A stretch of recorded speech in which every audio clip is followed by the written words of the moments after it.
We are in Genesis chapter 13 tonight. Genesis chapter 13. As you're turning there, I'll just ask a question or two. How were you at sharing your toys as a child, or just sharing in general? Good? Not so good? Somewhere in between? Did it depend on the toy? Depended on the toy, probably, I bet. It did for me. All right, how about this? What's the most difficult thing that you've ever had to say? Most difficult thing that you've had to say? Yeah, that's good. That you're sorry to somebody? That you were wrong? Yep. Saying goodbye to someone? Yeah. Yep. Yeah, all three of those make my top list. Probably accepting someone else's forgiveness. Sometimes there's a few things that I've done wrong, and I'm like, I shouldn't be forgiven. I don't feel like I should be. Feeling that guilt and shame. And then you're like, hey, I forgive you. Like, oh, wow. That's hard to accept sometimes. Well, remember that the last time we saw Abram was in chapter 12. He had received a call from God, and then he went to Egypt. And in Egypt, he passed his wife off as his sister, and that didn't go well. Okay, but again, God had called Abram. He blessed him to be a blessing, faithful obedience. Abram did what God called him to do. In fearful distrust, Abram went to Egypt, gave his wife to another man, but God was still faithful and brought him out of that. And so we're going to come into this passage now right after this situation. Look at verses 1 through 3. It says this, 13, starting in verse 1. So Abram went up from Egypt, he and his wife, and all that he had, and Lot with him, into the Negeb. Now Abram was very rich in livestock, in silver, and in gold. And he journeyed on from the Negeb as far as Bethel, to the place where his tent had been at the beginning, between Bethel and Ai. Now remember that Bethel means house of God, and Ai means, if you remember, ruin. She has to pay attention because I'm her dad. Yeah, so he set up his tent between the house of God and ruin, right? Symbolically. Abram hasn't uttered a word here, right? Just as he went up from Egypt, he came back to his tent. Hasn't uttered a word. Pharaoh has chastised him, has had him escorted out of the country, and now we see him coming back to where he first pitched his tent. Abram's very solemn. Okay, he knows that he did wrong, and he silently returns to his place. And what's the first thing that he does? Look at the end of verse 4. What's the first thing that he does? Calls on the name of the Lord. And I think this is a good example for us to follow. Okay, rather than trying to rationalize our sin to make it better or to take our guilt away, I think we should first be silent. Sit for a time with what we've done wrong and then turn to the Lord. But notice, however, that at no point has Abram, and you're going to see this throughout this whole chapter, so I'm just going to make the point here. At no point do we see Abram apologizing to his wife. Now, not everything is recorded in the Bible, so we should hope that he did that. But if he didn't do that, we shouldn't take that to mean that we don't have to, right? We should repent of what we've done wrong to God, first and foremost, but we should also do it to those people that we've wronged. Come into verse 5 here. Verse 5, and Lot, who went with Abram, also had flocks and herds and tents, so that the land could not support both of them dwelling together, for their possessions were so great that they could not dwell together. And there was strife between the herdsmen of Abram's livestock and the herdsmen of Lot's livestock. At that time, the Canaanites and the Perizzites were dwelling in the land. Now, this sets up the context for what's about to happen. Both Lot and Abram moved together. Both Lot and Abram had lots of possessions. But arguments arose. Okay, they essentially had the "this town isn't big enough for the two of us" argument. Okay, that originated here, and conflict starts to take hold. And then there's this weird inclusion at the end of verse 7. Who else was in the land? The Canaanites and the Perizzites, yeah. Now, why is this included? Well, part of the reason is that this situation wasn't happening in a vacuum, okay? There were other people in the land who were witnessing what's going on. See, often we can think that conflicts that we are in can happen in a vacuum, but they don't, right? Others will witness what is going on in our lives, and they will draw lasting conclusions about God. So there's Canaanites, there's Perizzites, they're in the land, they're witnessing Abram and Lot, all their possessions, they're seeing the herdsmen starting to conflict with one another. So again, Abram, maybe not Lot, but Abram is a representative of God. And how he acts in this situation, other people are going to notice.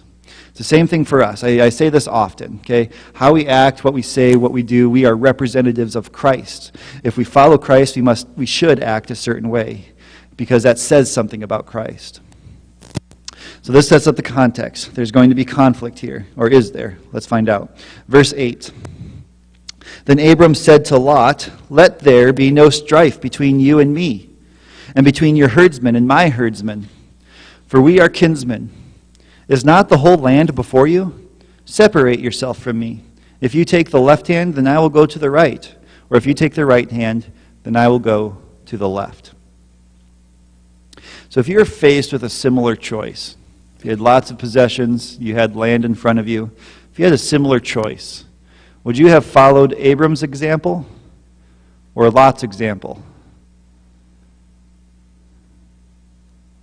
What would you choose? It's pretty hard not to take the choices. Yeah, and pretty hard not to take the choices. Well, let's The best. the best of the choice. Yeah. Well, let's look at a little bit of this context. I'm going to ask that question again. Okay, so be thinking about that. So Abraham starts off. He's very gracious. He loves his family. He doesn't want conflict. Look at verse 8. His reasoning for not wanting quarreling is given at the end of the verse. He says, "For or because what?" Why should we? Yeah, relatives. We are related, okay? So they're relatives. Being family is reason enough to not allow conflict to fester. You know, God placed us in our physical family and in our spiritual family. We should treat each other well. Now, Abram could have insisted on his own rights here. Okay, even more so in his culture than we probably would understand in ours. See, in that culture, Abram was the head of the family. He had every legal and cultural right to do whatever he wanted. He was the top one. His dad had passed away. Abram was next. So in this situation, he could have decided how to end the conflict however he wanted, and he could tell Lot what to do. That itself wouldn't have led to much strife because of their culture.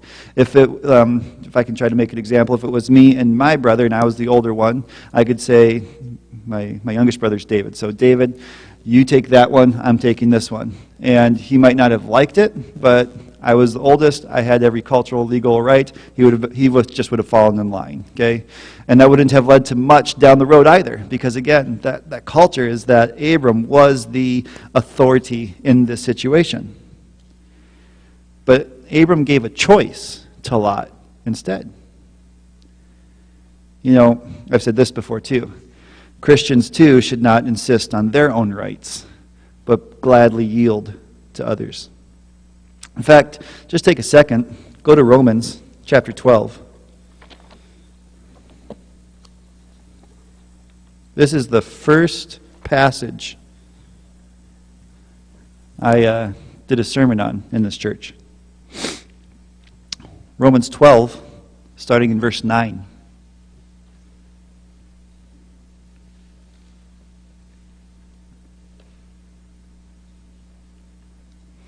says this: "Let love be genuine. Abhor what is evil, hold fast to what is good. Love one another with brotherly affection. Outdo one another in showing honor. Do not be slothful in zeal. Be fervent in spirit. Serve the Lord. Rejoice in hope. Be patient in tribulation. Be constant in prayer.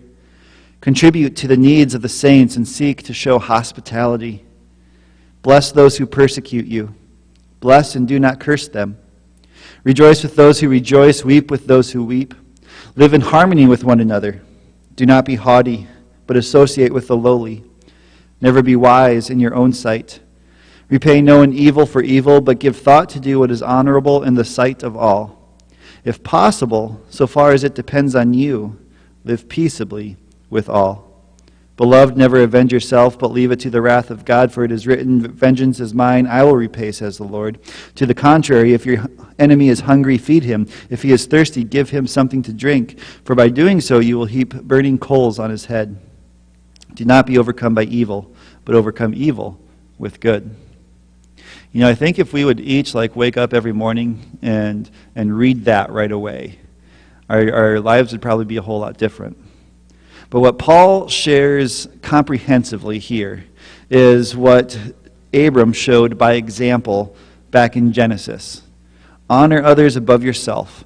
Live in harmony. Don't be conceited. Overcome evil with good. So, if you were faced with a similar choice, would you have followed Abram's example or Lot's? I'm kind of surprised that Lot has not only the nephew, Mm-hmm. probably got his wealth mostly through Abraham, Yep. he left with Abraham as a kid, probably. Yeah. Gracia's saying that Lot, the nephew, probably got most of his wealth through Abraham. So she's surprised at him and his choices, I'm sure. Mm-hmm. Yeah. So yeah, let's go look at that now, okay? Verse 10, chapter 13, verse 10. Says, "And Lot lifted up his eyes and saw that the Jordan Valley was well watered, everywhere like the garden of the Lord, like the land of Egypt, in the direction of Zoar." This was before the Lord destroyed Sodom and Gomorrah. So Lot chose for himself all the Jordan Valley, and Lot journeyed east. Thus they separated from each other.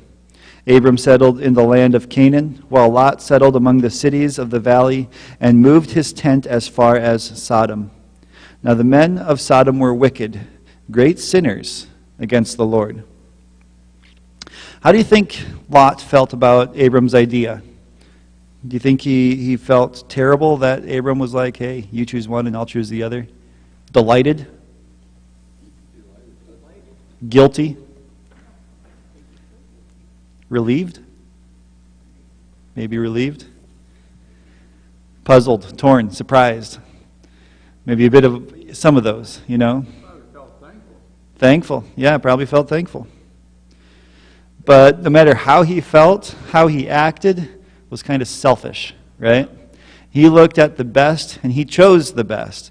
And look at what he compared it to. He had three things that he compared it to. First, he compared the land to the garden of the Lord, which would have been the Garden of Eden. So that was, he was never there, but the story of what it looked like and what it was probably passed down and still fresh in their minds at the time. He compared it to the land of Egypt. Now again, last time that we talked about Genesis 12, I said nothing good came out of Egypt.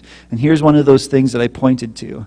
Lot was there in Egypt with Abram, and now he's comparing the lands to what he saw in Egypt. So he's looking for the best, is what he's doing here.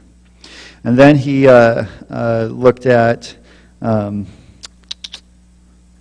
direction of Zoar. And Zoar will come back pretty importantly, so just take note of that. If you underline things in your Bible, that's a thing to underline, Zoar. That's going to come back in a few chapters. So Lot was selfish. He did not honor Abram, even though he should have. Okay, again, Abram was the authority in the situation. He should have turned right back to Abram and said, "You know what? You're older than me, and I should honor you by doing this. You choose, and I will follow whatever direction you give." But instead, he chose the better land, the land that was watered. And Abram lived up to his end of the deal. Lot placed himself in the midst of wickedness and sin. Abram went the other direction. Let's read verses 14 through 17. The Lord said to Abram, after Lot had separated from him, "Lift up your eyes and look from the place where you are, northward and southward and eastward and westward. For all the land that you see I will give to you and to your offspring forever. I will make your offspring as the dust of the earth, so that if you can count, the dust of the earth, your offspring also can be counted. Arise, walk through the length and the breadth of the land, for I will give it to you." So God was working in the background, right? Abraham didn't give a choice to Lot, and Lot chose, and Abraham abided by that decision, and God's like, I guess I'm going to have to abide by that decision too, right? No. He's working in the background. Lot chose the land he did because the land that Abraham got was what is the land that God promised him. And he gives I call it another Mufasa moment, right? You know Mufasa in Lion King, watch Lion King, and he tells Simba, everything the light touches is yours, right? God does the same thing for Abram. He says, look northward, southward, eastward, westward, all the land that you see I will give to you, okay? And I'm going to give it to you and your offspring forever. And then God gives Abram an additional promise. See, he had told Abram that he will have offspring in the last chapter. In fact, chapter 12, verse 7, it says, the Lord appeared to Abraham and said, to your offspring I will give this land. Okay? But here in chapter 13, the offspring is further described. How many offspring will Abram have? Like the dust of the earth. Okay? It's not just one or two. You are going to have offspring like the dust of the earth. God is still fulfilling that promise today. Okay? We are included in that offspring. Paul talks a lot about how those who believe in God are included in that offspring. So God is still fulfilling that promise today. We are going to be like the dust of the earth. And then God gave a command. Abram was to go discover the land that he was being given. And so look at verse 18. Abram obeys. It says, so Abram moved his tent and came and settled by the oaks of Mamre, which are at Hebron, and there he built an altar to the Lord. Okay, Abram went out. And what's the first thing again he did after pitching his tents? He built an altar. He worshiped God. That's chapter 13. It's a very short one. Yeah. Did Lot know that the city was wicked, Sodom and Gomorrah? Did he know that at that time? We don't know. Yep, we haven't been given any context about. Gracious already asked if Lot knew that Sodom and Gomorrah were wicked. Did he know that at the time of making his decision? And we don't know. The first indication that we have that Sodom and Gomorrah were wicked was when he went there, right? Now, he's in that area. He's traveled to Egypt and back. He probably knows, but he definitely knows by the time he gets there, and he chooses to stay, right? Short passage. This is Warren Wiersbe, a pastor who has written many commentaries, gives this contrast between Lot and Abram. Says this: Lot desired the things of man, Abram desired the things of God. Lot had a tent but no altar. Abram built an altar wherever he went. Abram took Lot out of Egypt, but Egypt never left the heart of Lot. Abram's eyes, according to Hebrews 11, were on the holy city of God. Lot's eyes lifted his eyes to the plains of Jordan and stopped there. Lot looked towards Sodom, moved towards Sodom, and eventually settled in Sodom. He regressed into the world and away from God. He saw what the world had to offer. Abram was invited by God to look and see what heaven had to offer. Lot chose a piece of land which he eventually lost. God gave Abram the whole land, which will forever belong to him and his descendants. Lot said, I will take. God said to Abram, I will give. Lot lost his family. God gave Abram a family so large it couldn't be counted. Lot was living for the possible. Abram was trusting God for the impossible. I thought that was very insightful. So who do you want to be like? Who do we want to be like? We should trust in God and that He will work all things together for good. Not for our good. That's what Lot wanted. Lot wanted what he thought was good. No, God will work all things for His good. And His good may bring you through a life of hardship, but the result of that good will be eternal blessing. So I just have one closing question. This one's a short chapter, so it's going to be a little bit shorter time tonight. How does this passage challenge you? It's a short passage. We see only a couple of examples in it, but it's still God's Word. How does this passage challenge you?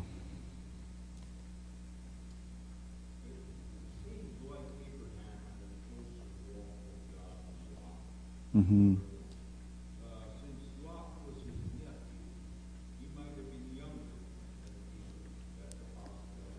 Right. Now, I don't know, age usually brings a little more sensibility than death. A walk with God brings a lot of sensibility. Right. Yep. Yeah, walking with God, you learn a lot of things that you don't have to learn through experiences. That's true. And again, I would encourage you, as we look at Abram and his life, he is showing us what a life of faith looks like and a growth in faith as well. He's started out right now in chapter 12 being called by God, and he's not going to get to chapter 22 where he's willing to sacrifice his son. Again, for another, 9 chapters. And that's a whole lot of life that he's going to live in between that. And we often want to be Abraham in chapter 22. But we need to realize that we might be in chapter 13 right now, and we're called to grow in our faith. And God will continue to grow us and test us and refine us so that eventually we will be, Lord willing, and in a chapter 22 situation in general, without the specifics. Okay, but having a faith like that. So don't be discouraged if you're not there. Don't be discouraged if you're only at the start, at chapter 12, as it were, okay? Commit your life to God, trust in Him, walk with Him, and He'll bring you to where you're going to go. Be faithful. Be faithful, yep. And when you think about Lot, like I said before, there's a piece of where the river is, the sandy ground, or you got a piece where it's rich and rich soil, and you've got a choice, and you're going to take a choice. How many people aren't going to take the best? Yeah. How many people aren't going to take the best? Yep. And so I don't blame Lot for saying, okay, I want the best. I want that valley. I want lots of grass for my livestock. Mm-hmm. But no, Abraham, he acted like we should act, and he gave him the first choice. He didn't say, "I'll take that." He said, Yep. "You But, yes, decide." Yep. God is our Father, He gives us good choices. And Abraham acted as a father to Lot, and Yeah. he's thinking, as like he's his son almost. Right, yeah, because he has soul. Choice. Yeah. So he was loving, Yep. everything he did. Yep. Did you all hear that, or do I need to try to repeat it? Did you all hear it? Everyone's just staring. Okay, I'll repeat it. So Dennis was saying that if you had a choice and you looked at a sandy ground or a ground with rich soil, you can't. Who's not going to choose the best? And so he's like, we're not going to. It's hard to blame Lot for going and choosing the best. But Abram was someone who gave that choice. He was, instead of just taking it, he gave that choice to Lot. And then Gracia followed that up by saying that Lot was younger, and so Abram was kind of a father figure to him, and who doesn't want to give good gifts as a father would, just like God, our Father, gives us good gifts and good choices. So there's not we can understand, right? We can see why this happened, but we can also, I hope, see how we should act in this situation. We're going to see throughout the Bible, and I love the Old Testament for this fact. We see throughout the Old Testament just failure after failure after failure. But they're kept in there. Like if this was made up, okay, you don't put failures in there. If a book is made up and you want to be like, hey, let's try to get people to follow Christianity, you're going to sit there and be like, these guys were good all the time and did all the right things. That's what we naturally would do if we were making it up. But the Bible has failure after failure. But we can look at those and see and learn just as much on what we should do by what we shouldn't do. We look at Lot choosing the best. We could be like, oh, maybe we should take a step back, and if we're offered that decision, maybe we should try to work for a mutual, whatever the word is, to help each other out. Let's flip a coin. Yeah, let's flip a coin.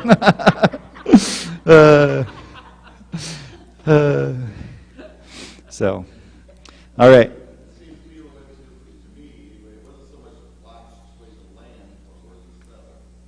Right. Yeah, and he's settled right there. Yeah. Yeah, he went right into that area. Yep.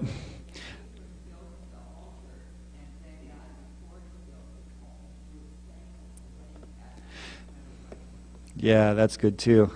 Abram built an altar before he built his home. He was thankful for what he had. Yep. Yep. All right. Well, that's all for tonight. Next week, we're going to be back here, and we're going to do a little something different, but it's still going to be same time, same structure. Same bat time, same bat channel. All right. Have a good night.